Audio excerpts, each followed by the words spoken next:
Então, nessa expedição que a gente vai realizar, que na verdade a Fundação abriu uma exceção a vocês, a gente vai realizar duas atividades. A primeira é o repasse de informações, vocês vão conhecer um pouco mais sobre o ecossistema manguezal.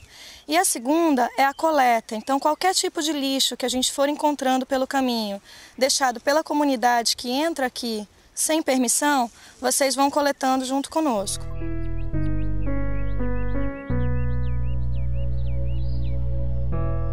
O tipo de solo do mangue é o tipo solo onchac, é um solo argiloso. Ele é composto por dois materiais. Um é a argila, proveniente dos rios, né, que os rios trazem a montante, e o outro material é a matéria orgânica em decomposição. Então, por ser argiloso, por ser um solo bastante compacto e úmido, é difícil a captação de oxigênio dentro dele.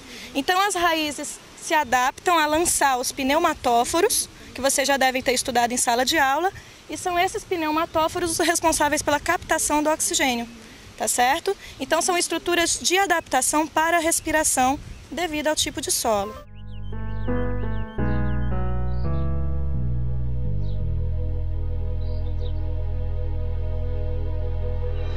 Vocês podem perceber aqui nessa área que existe uma diferença gritante entre uma margem do rio e a outra, né, desse braço de rio. Vocês podem verificar essa estrutura aqui como é diferente daquela. Porque essa área aqui, ela é bastante utilizada pelas pessoas mal informadas como área de lazer. Então aqui eles vêm, pisoteiam, comem seus caranguejos, tiram, comem, fazem fogueiras. Então houve o quê? Uma impactação do solo, o que acabou inibindo o desenvolvimento da vegetação desse lado.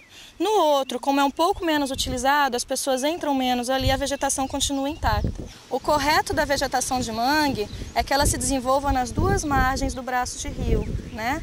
Que é o que a gente chama de estuário, por causa das condições do solo e da água propícias a esse tipo de vegetação. E desse lado aqui já não propicia mais pela ação do homem.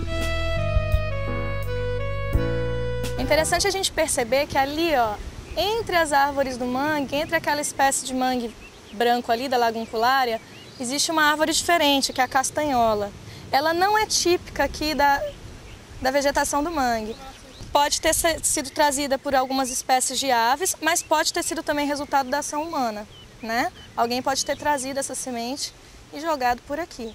Então a gente costuma chamar essas espécies que não são típicas da região de espécies invasoras, certo? Aqui nesse ponto a gente pode perceber diversas irregularidades. Vocês percebem ali as construções em área ilegal, a vegetação sendo utilizada como pasto, uma grande quantidade de bovinos aí, né? Tem as vacas pastando logo aí à frente. Você percebe as marcas no chão de bicicletas, de carros, de motos, a pesca aqui desordenada. Então uma área que deveria ser disponível à pesquisa científica, à recuperação, para garantir a nossa qualidade de vida, o próprio homem vem destruindo, né? Despreocupado com as consequências que o futuro vai apresentar aí em níveis de doenças, falta de recursos.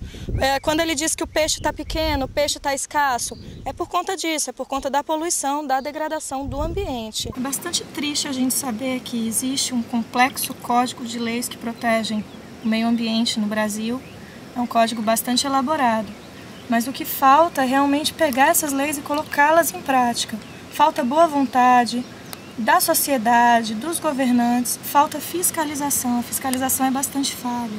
Se houvesse uma fiscalização eficiente, com certeza o trabalho de informação também ficaria bem mais fácil.